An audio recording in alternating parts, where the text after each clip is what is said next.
ओम शांति। आज 13 अगस्त 2024 के ईश्वरी मधुर महावाक्य सुनते हैं।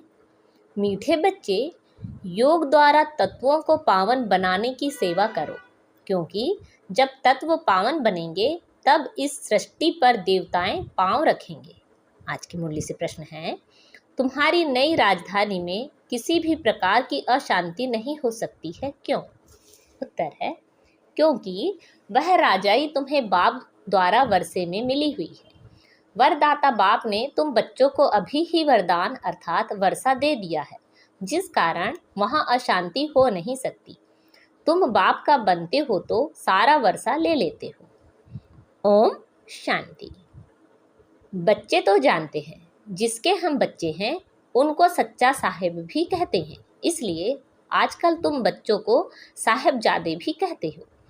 सच के ऊपर भी एक पौड़ी है, सच खाना, सच पहनना। भले यह मनुष्यों की बनाई हुई है, परंतु यह बाप बैठ समझाते हैं। बच्चे जानते हैं ऊंचे ते ऊंचा बाप ही है, जिसकी बहुत महिमा है, जिसको रचयिता भी कहते हैं। पहले पहले है बच्चों की रचना। बाप के बच्चे हैं ना, सब आत्माएं बाप के साथ रहती हैं। उनको कहा जाता है बाप का घर, स्वीट होम। यह कोई होम नहीं, बच्चों को मालूम है वह हमारा स्वीटेस्ट बाप है। स्वीट होम है शांति धाम। फिर सतयुग भी स्वीट होम है, क्योंकि वहाँ हर घर में शांति रहती है। यहाँ घर में लौकिक माँ बाप के पास भी अशांति है, तो दुनिया में भी अशांति है। वहाँ तो घर में भी शांति, तो सारी दुनिया में भी शांति रहती है। सतयुग को कोई छोटी दुनिया कहेंगे, यह पुरानी कितनी बड़ी दुनिया है। सतयुग में सुख शांति कोई हंगामे की बात नहीं, क्योंकि बेहद के बाप से शांति का वर्षा मिला हुआ है। गुरु गोसाई आशीर्वाद देते हैं, पुत्रवान भव, आयुष्यवान भव। यह कोई नई आशीर्वाद नहीं देते हैं, बाप से तो ऑटोमेटिकली वर्षा मिलता है। अब बाप ने तुम बच्चों को स्मृति दिलाई है, जिस पारलौकिक बाप को भक्ति मार्ग में सभी धर्म वाले याद करते हैं। जब दुख की दुनिया होती है, यह है ही पतित पुरानी दुनिया। नई दुनिया में सुख होता है, अशांति का नाम नहीं। अभी तुम बच्चों को तो पवित्र गुणवान बनना है, नहीं तो बहुत सजाएं खानी पड़ेगी। बाप के साथ साथ धर्मराज भी है, हिसाब किताब चुकतू कराने वाला। ट्रिब्यूनल बैठती है ना, पापों की सजाएं तो जरूर मिलनी है। जो अच्छी रीति मेहनत करते हैं वह थोड़े ही सजाएं खाएंगे। पाप की सजा मिलती है, जिसको कर्म भोग कहा जाता है। यह तो रावण का पराया राज्य है, इसमें अपार दुख है। राम राज्य में अपार सुख होते हैं। तुम समझाते तो बहुतों को हो, फिर कोई झट समझ जाते हैं और कोई देर से समझते हैं। कम समझते हैं तो समझो इसने भक्ति देरी से की है। जिसने शुरू से भक्ति की है वह ज्ञान को भी जल्दी समझ लेंगे, क्योंकि उनको आगे नंबर में जाना है। तुम जानते हो हम आत्माएं स्वीट होम से यहाँ आई हैं। साइलेंस मूवी टॉकी है ना, बच्चे ध्यान में जाते हैं तो सुनाते हैं कि वहाँ मूवी चलती है। उनका कोई ज्ञान मार्ग से ताल्लुक नहीं।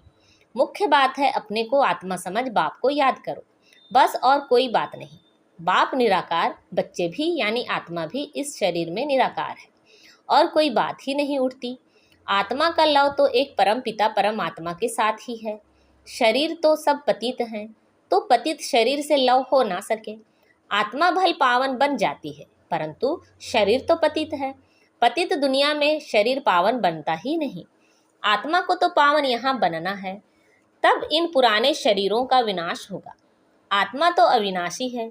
आत्मा का काम है बेहद के बाप को याद कर पावन बनना। आत्मा पवित्र है तो शरीर भी पवित्र चाहिए, वह मिलेगा नई दुनिया में। आत्मा भल पावन बन जाए। आत्मा को एक परम पिता परमात्मा के साथ ही योग लगाना है, बस। इस पतित शरीर को तो टच भी नहीं करना है। यह आत्माओं के बाप बात करते हैं, समझने की बातें हैं ना। सतयुग से लेकर कलयुग तक शरीरों के साथ लटके हुए हैं। भल वहाँ आत्मा और शरीर दोनों पवित्र हैं, वहाँ विकार में जाते नहीं, जिससे शरीर या आत्मा विकारी बने। वल्लभाचारी भी होते हैं, टच करने नहीं देते। तुम जानते हो उन्हों की आत्मा कोई निर्विकारी पवित्र नहीं होती। वह एक वल्लभाचारी पंथ है, जो अपने को उच्च कुल वाले समझते हैं।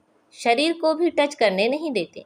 यह भी समझते कि हम विकारी अपवित्र हैं, शरीर तो भ्रष्टाचार से पैदा हुआ है। यह बातें बाप आकर समझाते हैं। आत्मा पावन बनती जाती है तो फिर शरीर भी बदली करना पड़े। पावन शरीर तो तब बने जब 5 तत्व भी पावन बन जाएं। सतयुग में तत्व भी पवित्र होते हैं, तब शरीर भी पवित्र बनते हैं। देवताएं पतित शरीर में पतित धरनी पर पैर नहीं रखते हैं। उनकी आत्मा और शरीर दोनों पवित्र पावन होते हैं, इसलिए वह सतयुग में ही पैर धरते हैं। यह है पतित दुनिया। आत्मा पारलौकिक बाप परमात्मा को याद करती है। एक है शारीरिक बाप, एक है अशरीरी बाप। अशरीरी बाप को याद करते हैं क्योंकि उनसे ऐसा सुख का वर्षा जरूर मिलना है जो याद करने बिगर रह नहीं सकते। भल इस समय तमो प्रधान बने हैं तो भी उस बाप को जरूर याद करते हैं, परंतु यह फिर उल्टी शिक्षा मिलती है कि ईश्वर सर्वव्यापी है।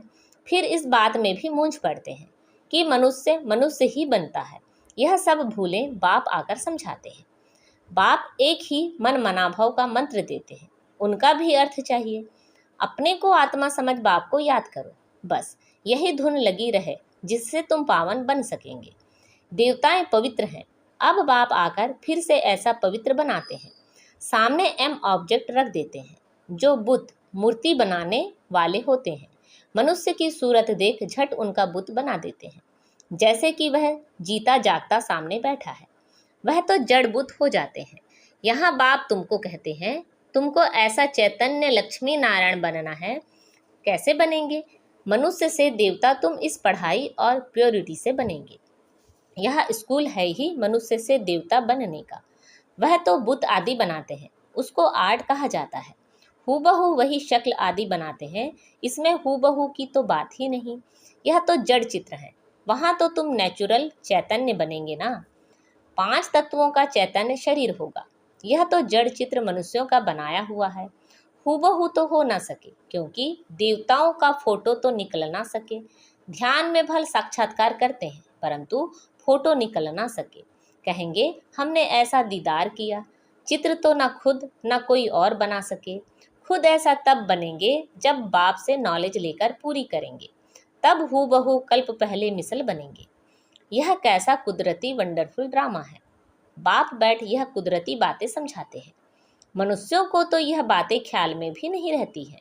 उन्हों के आगे जाकर माथा टेकते हैं, समझते हैं यह राज्य करके गए हैं, परंतु कब यह पता नहीं है। फिर कब आएंगे व क्या करेंगे कुछ पता नहीं। तुम जानते हो सूर्यवंशी चंद्रवंशी जो होकर गए हैं वह हूबहू फिर से बनेंगे जरूर, इस नॉलेज से। वंडर है ना। तो अब बाप समझाते हैं ऐसा पुरुषार्थ करने से तुम सो देवता बनेंगे। एक्टिविटी वही चलेगी जो सतयुग त्रेता में चली है। कितना वंडरफुल ज्ञान है। यह बुद्धि में ठहरे भी तब जब दिल की सफाई हो। सबकी बुद्धि में यह बातें ठहर ना सके। मेहनत चाहिए, मेहनत बिगर कोई फल थोड़े ही मिल सकता है। बाप तो पुरुषार्थ कराते रहते हैं। भाई ड्रामा अनुसार ही होता है, परंतु पुरुषार्थ तो करना होता है। ऐसा थोड़े ही बैठ जाएंगे। ड्रामा में होगा तो हमसे पुरुषार्थ चलेगा। ऐसे भी जंगली ख्यालात वाले बहुत होते हैं। हमारी तकदीर में होगा तो पुरुषार्थ जरूर चलेगा। अरे पुरुषार्थ तो तुमको करना है। पुरुषार्थ और प्रारब्ध होती है। मनुष्य पूछते हैं पुरुषार्थ बड़ा या प्रारब्ध बड़ी? अब बड़ी तो प्रारब्ध होती है, परंतु पुरुषार्थ को बड़ा रखा जाता है जिससे प्रारब्ध बनती है। हर एक मनुष्य मात्र को पुरुषार्थ से ही सब कुछ मिलता है। कोई ऐसे भी पत्थर बुद्धि हो पड़ते जो उल्टा उठा लेते हैं। समझा जाता है इनकी तकदीर में नहीं है, टूट पड़ते हैं। यहाँ बच्चों को कितना पुरुषार्थ कराते हैं, रात दिन समझाते रहते हैं। अपने कैरेक्टर्स जरूर सुधारने हैं। नंबर 1 कैरेक्टर है पावन बनना। देवता तो हैं ही पावन, फिर जब गिर पड़ते हैं कैरेक्टर्स बिगड़ते हैं तो एकदम पतित बन जाते हैं। अभी तुम जानते हो हमारा तो A1 कैरेक्टर था, फिर एकदम गिर पड़े। सारा मदार है पवित्रता पर। इसमें ही मनुष्य डिफिकल्टी होती है। मनुष्य की आंखें बहुत धोखा देती हैं क्योंकि रावण का राज्य है, वहाँ तो आंखें धोखा देती ही नहीं। ज्ञान का तीसरा नेत्र मिल जाता है, इसलिए रिलीजन इज माइट कहा जाता है। सर्वशक्तिमान बाप ही आकर के यह देवी देवता धर्म स्थापन करते हैं। भल करती तो सब आत्मा है, परंतु मनुष्य के रूप में करेगी। वह बाप है ज्ञान का सागर। देवताओं से इनकी महिमा बिल्कुल अलग है। तो ऐसे बाप को क्यों नहीं याद करेंगे? उन्हों को ही नॉलेजफुल बीज रूप कहा जाता है। उनको सत्य चित्त आनंद क्यों कहा जाता है? झाड़ का बीज है, उनको भी झाड़ का मालूम तो है ना, परंतु वह है जड़ बीज। उनमें आत्मा जैसे जड़ है, मनुष्य में चैतन्य आत्मा। चैतन्य आत्मा को ज्ञान का सागर भी कहा जाता है। झाड़ छोटे से बड़े होते हैं तो जरूर आत्मा है, परंतु बोल नहीं सकती। परमात्मा की महिमा कितनी है? ज्ञान का सागर। यह महिमा आत्मा की नहीं, परमात्मा माना परमात्मा की गाई जाती है। फिर उनको ईश्वर आदि कहते हैं। असुल नाम है परम पिता परमात्मा। परम अर्थात सुप्रीम। महिमा भी बड़ी भारी करते हैं। अभी दिन प्रतिदिन महिमा भी कम होती है, क्योंकि पहले बुद्धि सतो थी, फिर रजो तमो प्रधान बन जाती है। यह सब बातें बाप आकर समझाते हैं। मैं हर 5000 वर्ष बाद आकर पुरानी दुनिया को नई दुनिया बनाता हूँ। गायन भी है ना, सतयुग आदि है भी सत, कोसी भी सत। कोई पौड़ी अच्छी बनाई हुई है, क्योंकि वह तो फिर भी इतने पतित नहीं है। पीछे आने वाले इतने पतित नहीं होते। भारतवासी ही बहुत सतो प्रधान थे, वही फिर बहुत जन्मों के अंत में तमो प्रधान बने हैं। और धर्म स्थापकों के लिए ऐसे नहीं कहेंगे। वह ना इतना सतो प्रधान बनते, ना इतना तमो प्रधान बनना है। ना बहुत सुख देखा है, ना बहुत दुख देखेंगे। सबसे जास्ती तमो प्रधान बुद्धि किसकी बनी है? जो पहले पहले देवता थे, वही सब धर्मों से जास्ती गिरे हैं। भल भारत की महिमा करते हैं, क्योंकि बहुत पुराना है। विचार किया जाए तो इस समय भारत बहुत गिरा हुआ है। उत्थान और पतन भारत का ही है, अर्थात देवी देवताओं का।